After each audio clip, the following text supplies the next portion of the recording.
नमस्कार विद्यार्थी मित्रांनो, नागेश करजगी ऑर्किड स्कूलच्या वतीने मी आदिनाथ सर्वदे आपल्या सर्वांचं मनपूर्वक स्वागत करतो।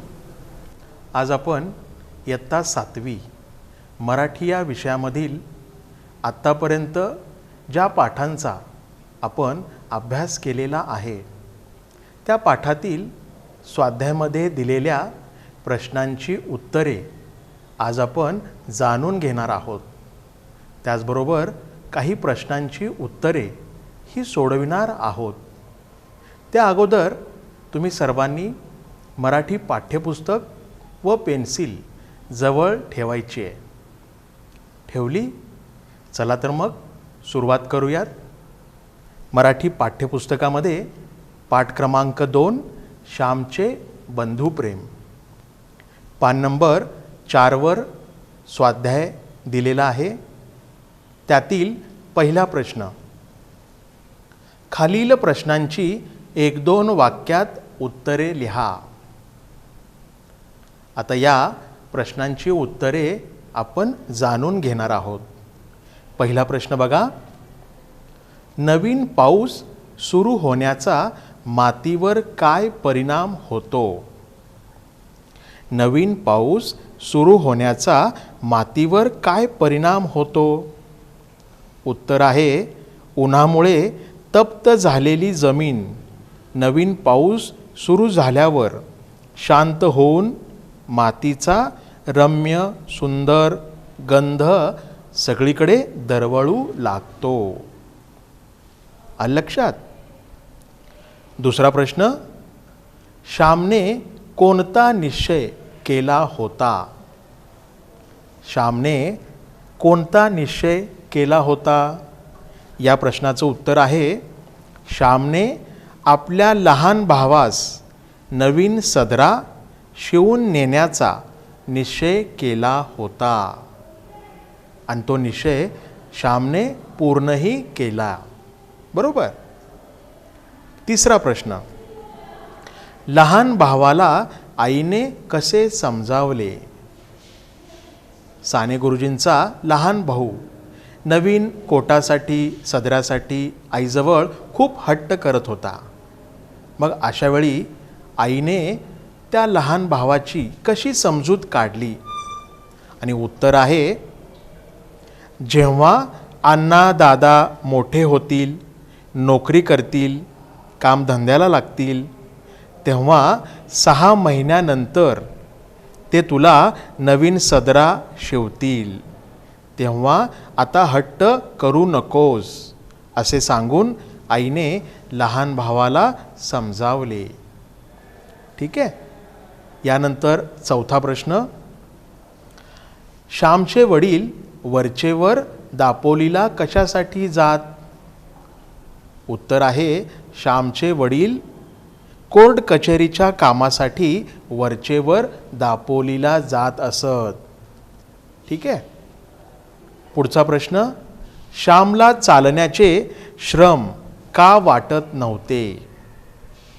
उत्तर आहे, जमवलेल्या पैशातून लहान भावासाठी शिवलेला कोट आई व भावाला दाखवण्याचा उत्साह व आनंद श्यामला अधिक असल्यामुळे श्यामला चालण्याचे श्रम वाटत नव्हते।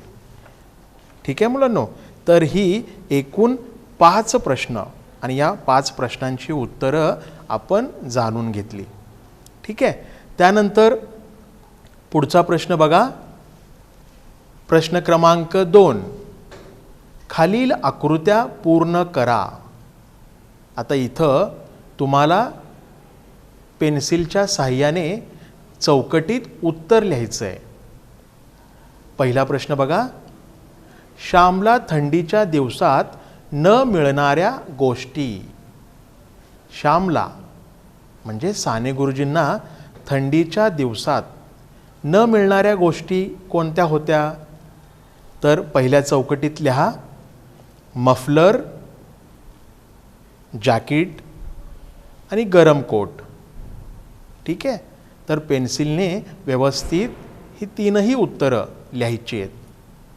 परत सांगतो बघा, मफलर, जॅकेटे आणि गरम कोट. आलं लक्षात? दुसरा प्रश्न, श्यामने आणलेला नवीन कोट बघून त्याच्या आईवडिलांच्या मनात निर्माण झालेले प्रश्न. म्हणजे साने गुरुजींनी जो नवीन कोट आपल्या लहान भावाला शिवून आणला, तो कोट पाहून आईवडिलांच्या मनात जे प्रश्न निर्माण झाले ते कोणते होते? तर त्यातील पहिला प्रश्न बघा, कर्ज काढले का? म्हणजे आपल्या मुलाने कुणाकडून कर्ज काढले का? तर त्या चौकटीत पहिलं उत्तर लिहा, कर्ज काढले का? प्रश्नचिन्ह. दुसऱ्या चौकटीत फीचे पैसे खर्च केले का? प्रश्नचिन्ह. आणि तिसऱ्या चौकटीत लिहा, कोणाचे पैसे चोरले का? प्रश्नचिन्ह. तर असे काही प्रश्न साने गुरुजींच्या आईवडिलांच्या मनात निर्माण झाले होते. पण त्या साऱ्या प्रश्नांची उत्तरं साने गुरुजींनी खूप छान पद्धतीनं दिलेली. ठीक आहे. त्यानंतर पुढचा प्रश्न, खेळूया शब्दांशी. यामध्ये पहिला प्रश्न बघा, खाली दिलेल्या शब्दांच्या विरुद्ध अर्थाचे शब्द चौकटीतून शोधून लिहा. तर काही इथं शब्द दिलेले आहेत, तर त्या शब्दांचे विरुद्ध अर्थाचे शब्द चौकटीतून शोधून आपल्याला लिहायचे. बघा, पहिला शब्द आहे थंड, विरुद्धार्थी शब्द आहे गरम. चौकटीत दिलेला शब्द आहे तो आपल्याला फक्त शोधायचा आहे आणि त्या शब्दाच्या पुढे लिहायचं आहे. ठीक आहे. सापडणे, हरवणे. सुगंध, दुर्गंध. थोरला, धाकटा. त्यानंतरचा शब्द आहे जुना, नवीन. पुढचा शब्द आहे लक्ष, दुर्लक्ष. स्मृती, विस्मृती. ठीक आहे. तर या शब्दांच्या खाली किंवा वर ज्या ठिकाणी थोडी मोकळी जागा आहे तिथं तुम्ही उत्तर लिहायचं आहे. मी परत सांगतो, उत्तर लक्षपूर्वक ऐका आणि लिहून घ्या. थंड, गरम. सापडणे, हरवणे. सुगंध, दुर्गंध. थोरला, धाकटा. जुना, नवीन. लक्ष, दुर्लक्ष. स्मृती, विस्मृती. ठीक आहे. तर हे काही विरुद्ध अर्थाचे शब्द आपण या ठिकाणी सोडविले. त्यानंतरचा प्रश्न आहे, गटात न बसणारा शब्द ओळखा व लिहा. तो शब्द गटात का बसत नाही ते सांगा. आता इथं 4 शब्दांचे गट दिलेत आणि त्या गटामध्ये न बसणारा शब्द आपल्याला ओळखायचा आहे आणि तो का त्या गटात बसत नाही तेही सांगायचं आहे. बघा, पहिला गट, समीरा, विनीता, त्यांनी, निखिल. आता या गटामध्ये वेगळा शब्द कोणता आहे? तर त्यांनी. बरोबर. का बर?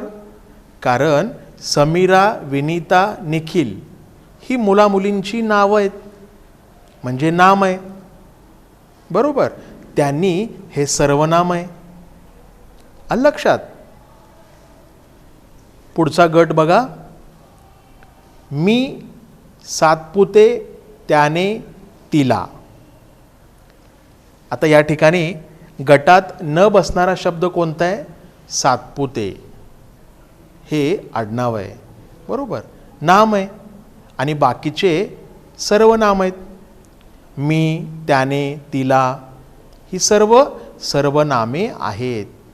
त्यामुळं या गटात सातपुते हा शब्द बसत नाही. आलं लक्षात? तर पहिल्या गटात त्यांनी या शब्दाच्या भोवती गोल करा किंवा त्या शब्दाच्या खाली अंडरलाईन करा, अधोरेखित करा. दुसऱ्या गटात सातपुते या शब्दाच्या भोवती गोल करा किंवा अधोरेखित करा त्या शब्दाला. ठीक आहे. तिसरा गट हिमालय सुंदर प्रसन्न भव्य. आता या गटात हिमालय हा शब्द बसत नाही, तो वेगळा शब्द आहे. का वेगळा आहे? कारण हिमालय हे नाम आहे. सुंदर प्रसन्न भव्य ही विशेषण आहेत, ॲडजेक्टिव्ह. बरोबर. आणि हिमालय हे पर्वताचं नाव आहे, नाम आहे. त्यामुळं तो शब्द त्या गटात बसत नाही. ठीक आहे. तर हिमालय या शब्दाच्या भोवती गोल करा किंवा अंडरलाईन करा. चौथा गट लिहिणे, आम्ही, गाणे, वाचणे. आता यामध्ये आम्ही हा शब्द या गटात बसत नाही, कारण आम्ही हे सर्वनाम आहे आणि बाकीचे क्रियापद आहेत. बरोबर. तर आम्ही या शब्दाच्या भोवती गोल करायचं आहे. केलं.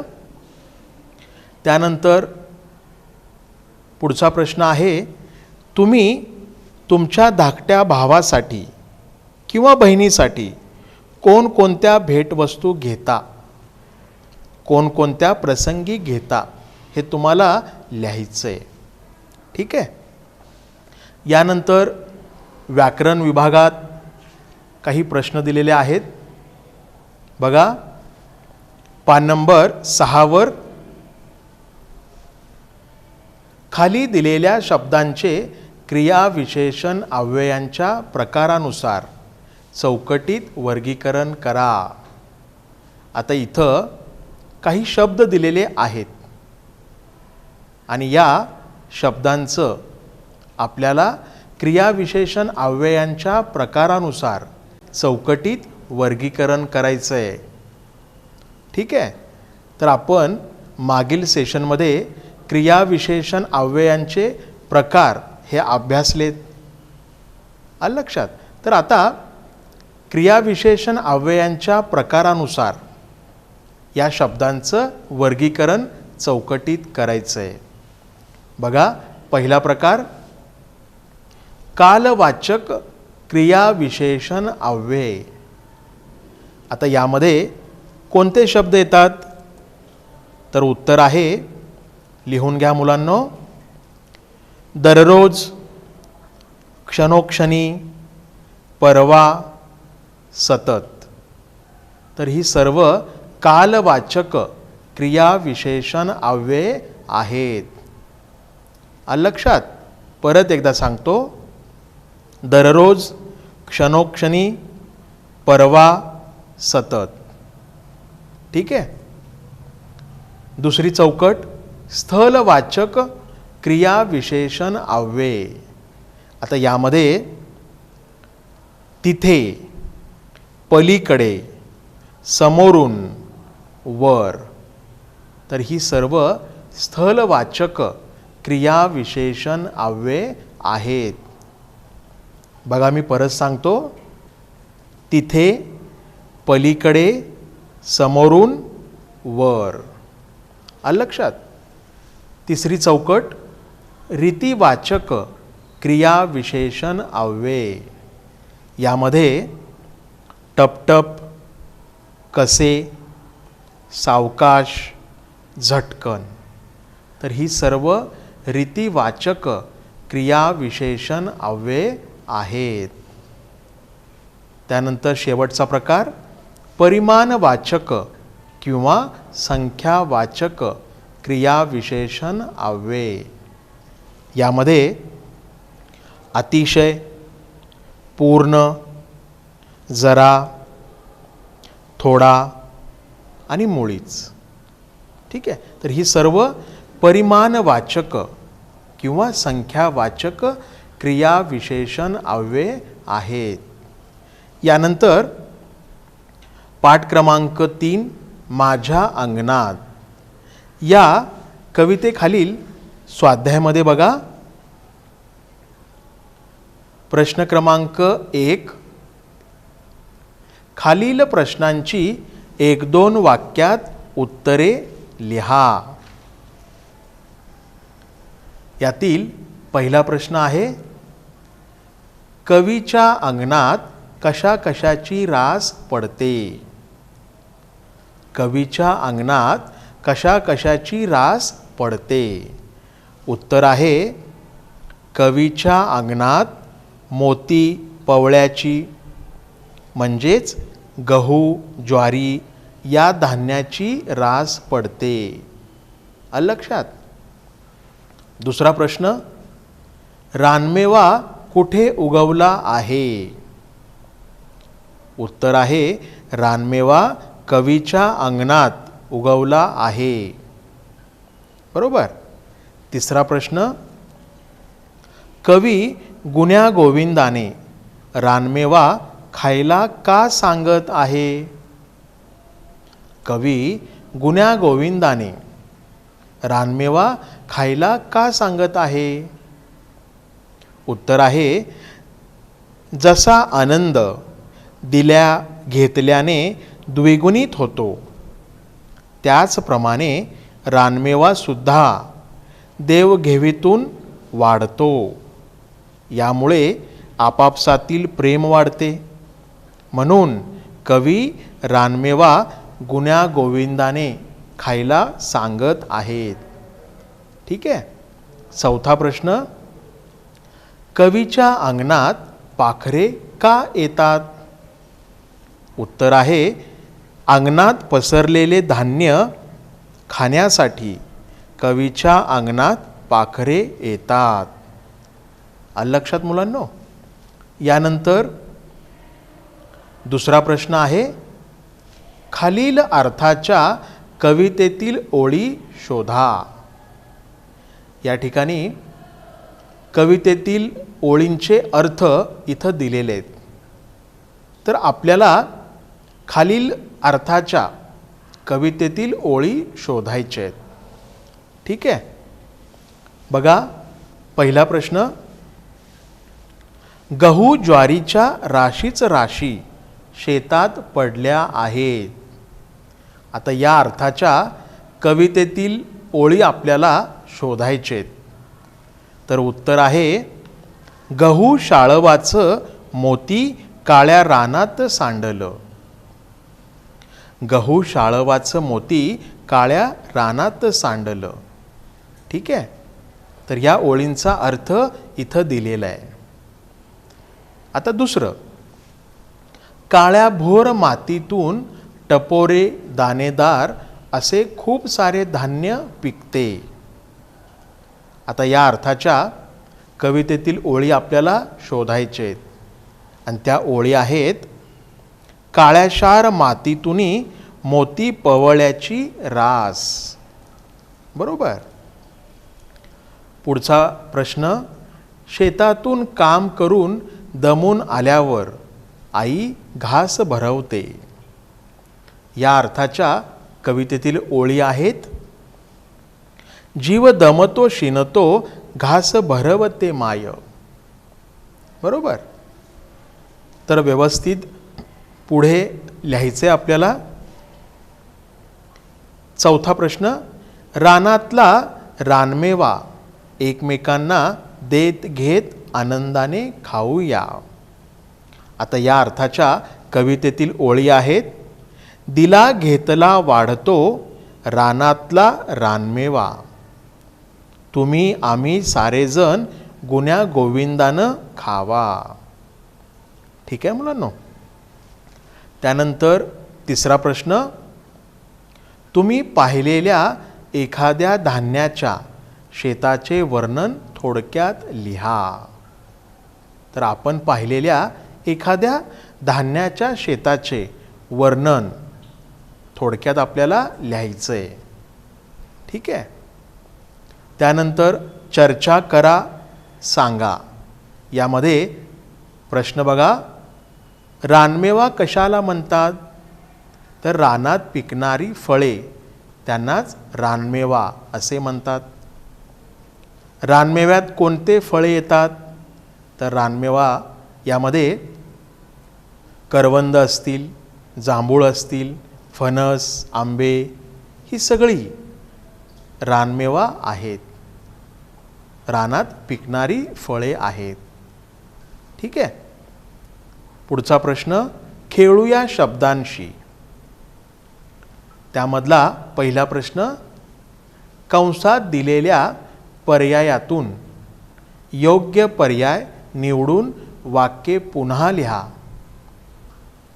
त्यातील पहिला प्रश्न, काळ्याशार मातीतून मोती पवळ्याची रास.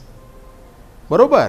तर त्या रिकाम्या जागी रास हा पर्याय, हे उत्तर आपल्याला लिहायचंय. पटकन पेन्सिलने लिहून काढा. दुसरा प्रश्न, घरामंदी घरट्यात जशी दुधातली साय. बरोबर. तर साय हा शब्द त्या रिकाम्या जागी लिहायचा आहे. पुढचा प्रश्न, दूर उडोनिया जाता आसू येती गालावर. गालावर हा शब्द त्या ठिकाणी लिहायचा आहे. ठीक आहे. पुढचा प्रश्न, समूहदर्शक शब्दांची यादी करा. उदाहरणार्थ, धान्याची रास. त्यातला पहिला प्रश्न, पहिला शब्द, लाकडाची मोळी. बरोबर. तर मोळी हा शब्द तुम्हाला त्या ठिकाणी लिहायचं आहे. दुसरा शब्द, पक्ष्यांचा थवा. बरोबर. थवा हा शब्द पक्ष्यांच्या या शब्दाच्या पुढे लिहायचं आहे. तिसरा शब्द आहे केळीचा घड. लिहिलात. चौथा शब्द आहे प्राण्यांचा कळप. बरोबर. पाचवा शब्द आहे मुलांचा घोळका. आणि शेवटचा शब्द आहे द्राक्षांचा घोस किंवा घड. तर हे समूहदर्शक शब्द आणि त्या शब्दांची यादी या ठिकाणी आपण पूर्ण केली. पुढचा प्रश्न, खालील शब्दांसाठी शेवट समान असणारे कवितेतील शब्द लिहा. खालील शब्दांसाठी शेवट समान असणारे कवितेतील शब्द लिहा. त्यातला पहिला शब्द, सांडलं. उत्तर आहे पडलं. त्यानंतरचा शब्द आहे रास, मिजास.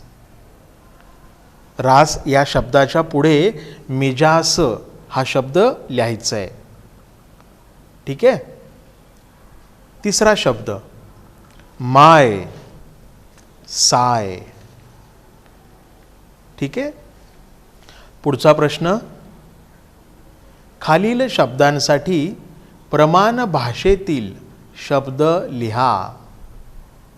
खालील शब्दांसाठी प्रमाण भाषेतील शब्द आपल्याला इथं लिहायचे. त्यातला पहिला शब्द, खावा म्हणजे खाणे. खावा, माय, घरामंदी, आसू हे बोलीभाषेतील शब्द आहेत. तर या शब्दांच्या जागी प्रमाण भाषेतील शब्द कोणते येतात ते आपल्याला इथं लिहायचे. पहिला शब्द खावा.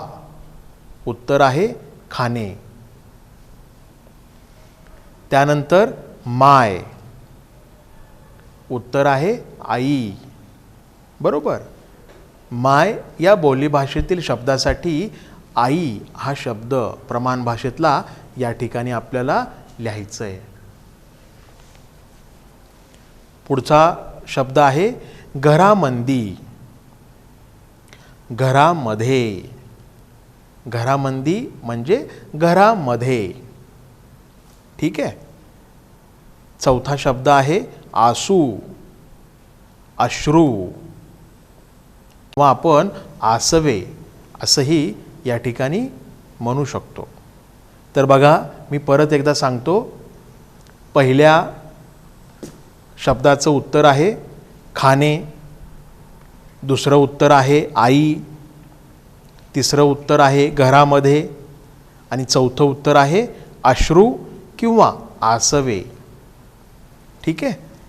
त्यानंतरचा प्रश्न आहे, आता इथं एक उपक्रम दिला आहे आणि तो उपक्रम बघा, खूप महत्त्वाचा उपक्रम आहे.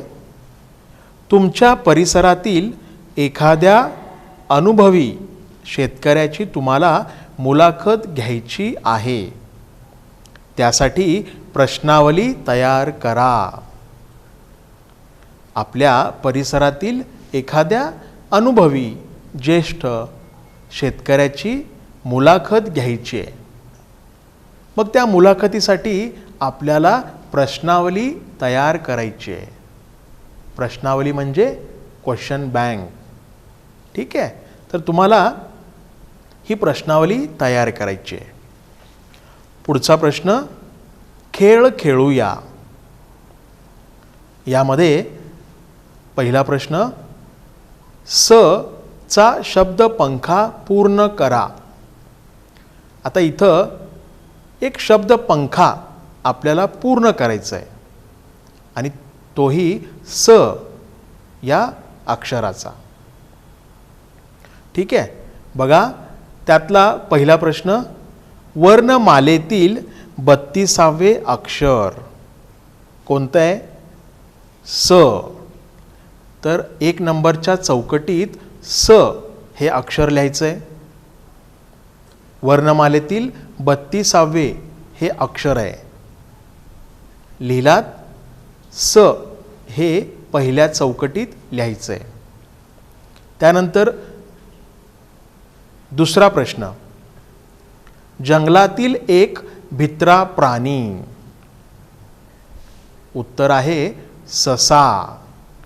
तर 2 नंबरच्या चौकटीत ससा हे लिहायचं आहे. तिसरा प्रश्न, नेहमी. तर त्या ठिकाणी सतत असं लिहा. चौथा, एक शीतपेय.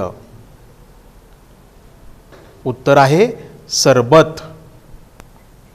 त्यानंतर रस्ता, सडक. बरोबर. उत्सव, 6वा शब्द सण. त्यानंतर 7वा, ढीग या शब्दासाठी कवितेत आलेला शब्द रास. बरोबर. तर स हे तुम्हाला अक्षर त्या ठिकाणी लिहायचं आहे, कारण एक अक्षर तिथं दिलेलं आहे, फक्त पुढचं अक्षर तुम्हाला त्या 7 नंबरच्या चौकटीत लिहायचं आहे. बरोबर. तर बघा मुलांनो, हा स चा शब्द पंखा आपण इथं पूर्ण केलेला आहे. लक्षात. यानंतर पाठ क्रमांक 4, गोपाळचे शौर्य. यामध्ये स्वाध्यायामधला पहिला प्रश्न बघा.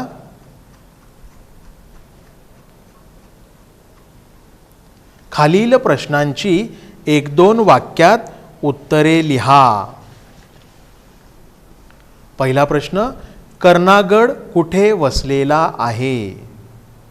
उत्तर आहे नागपूर जिल्ह्यातील नरखेड तालुक्यात. मोहदी हे खेडेगाव आहे. या गावापासून 8-10 किलोमीटर अंतरावर कर्णागड वसलेला आहे. दुसरा प्रश्न, गाडी थांबवा. असे गोपाळ का ओरडला? उत्तर आहे, घाटातून गाडी जात असताना मुलांना घाटाच्या खालच्या बाजूने आग लागलेली दिसली. ही आग विझवलीच पाहिजे या विचाराने गोपाळ गाडी थांबवा असे ओरडला. ठीक आहे मुलांनो, तर उर्वरित प्रश्नांची उत्तरं ही तुम्ही सोडवण्याचा प्रयत्न करा, लिहिण्याचा प्रयत्न करा. तर आत्ता पाठ क्रमांक 2, 3 आणि हे 1-2 प्रश्न, या प्रश्नांची उत्तरं तुम्ही जी लिहून घेतलेली आहेत ती पुन्हा एकदा वाचा, समजून घ्या. आशा आहे की हा संपूर्ण भाग तुम्हाला छान समजला असेल. ठीक आहे, धन्यवाद.